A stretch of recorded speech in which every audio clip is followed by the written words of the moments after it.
मैं बात कर रहा हूँ यहाँ पर अपसादी सेल की। अपसादी सेल की बात करूँ तो मैंने कहा कि अपसादी सेल का निर्माण पृथ्वी के धरातल पर बाह्य कारकों द्वारा अपने साथ बहाकर लाया गया मलबा के जमाव से या निक्षेपण से इनका निर्माण होता है। एक बार सोच कर देखिए, क्या ये जल विभिन्न प्रकार के खनिजों को, जैविक तत्वों को अपने साथ बहाकर लाता है और कहाँ जमाव कर देता है उसका? इस मिट्टी के साथ जमाव कर देता है। इस मिट्टी में जैविक तत्व मिलेंगे कि नहीं मिलेंगे? जैविक तत्व मिलेंगे। और जैविक तत्वों का जब क्या हो जाता है, जब ये समय के साथ साथ डिकम्पोज हो जाते हैं तो जैविक तत्वों से बनता है ह्यूमस। क्या बनता है? ह्यूमस। और यही ह्यूमस मृदा को, मिट्टी को फर्टाइल बनाता है। अगर मैं ऐसे कहूं कि यही तो क्या है, यही तो उर्वरक है, यही उर्वरक है। आपके खेत की भूमि फर्टाइल कब होगी? जब आप उसमें जैविक उर्वरक डालें। जैविक उर्वरक, आप मुझे बताइए, आप रासायनिक उर्वरक डालते हैं, जो खेत से संबंधित हैं, जो खेत में काम अपना करते हैं, उनसे पूछिए कि जैविक खाद ज़्यादा काम करता है या रासायनिक काम ज़्यादा करता है? जैविक ज़्यादा करता है। जो गांव में घूड़ा वगैरह होता है उसे खाद डालते हैं, गोबर खाद डालते हैं। जैविक खाद ज़्यादा काम करता है और फिर साइड इफेक्ट भी उसके नहीं होते। लेकिन रासायनिक वाला ये त्वरित ऊर्जा प्रदान करता है, बहुत फास्ट काम करता है, लेकिन ऐसे कहिए कि अंदर से खोखला, और साइड इफेक्ट ढेर सारे हैं जो आजकल आप देख भी रहे हैं।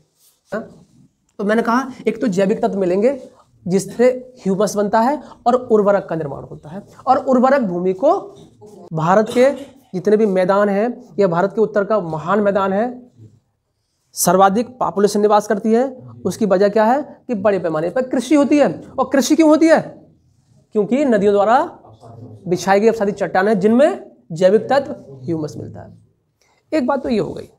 दूसरी बात देखिए, इसमें जब ये बाढ़ आई होगी, पानी बहुत तेजी से बह रहा होगा, बहुत सारे क्षेत्रों की तत्वों को, जीव जंतुओं को, पशु पक्षियों को क्या करके ले गया होगा? बहा कर ले गया होगा। तो क्या इन अपसादी चट्टानों में कैल्शियम नहीं मिलेगा?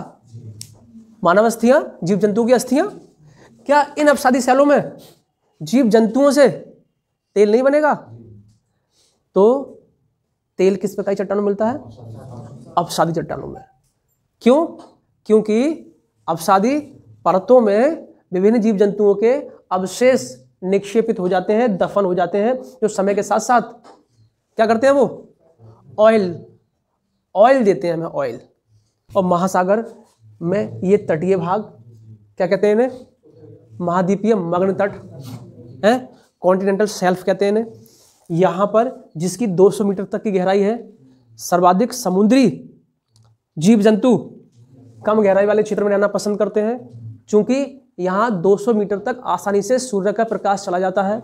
और महासागर में अधिकांश जीव जंतु प्रकाश प्रिय होते हैं, इसलिए उनका हैबिटाट या निवास स्थान क्या बनता है?